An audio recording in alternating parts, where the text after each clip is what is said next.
දෙදා සිසුපහ වසර අවසාන වෙද්දී තවත් එක් නිවාසීනයක් සැබෑවක් බවට පත් කරන්න වජිරවුස් බිල්ඩර්ස් අද අපි ඇවිල්ලා ඉන්නේ මොරටුව රාවතාවත්ත ප්‍රදේශයට.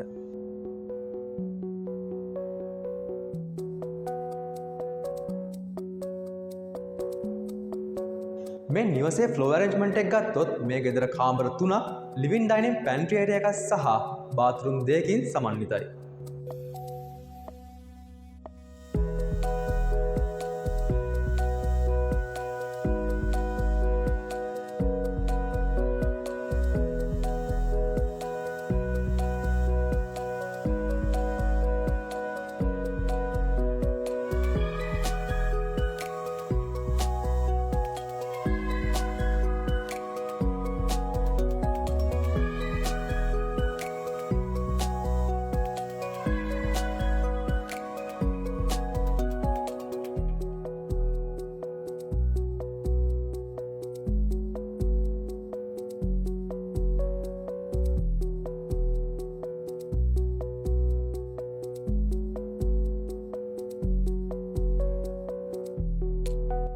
ඉතින් ඔබගේත් හිතේ තියෙන සිහින නිවස විශ්වාසයක් සහ ජීවිත කාලයක් පුරා වගකීමක් සහිතව ලංකාවේ ඕනම ප්‍රදේශයක ඉදිකරවා ගැනීමට අවශ්‍ය නම් ඔබට කරන්න තියෙන්නේ වජිරවුස් බිල්ඩර්ස් අදම අප හා සම්බන්ධ වන එක.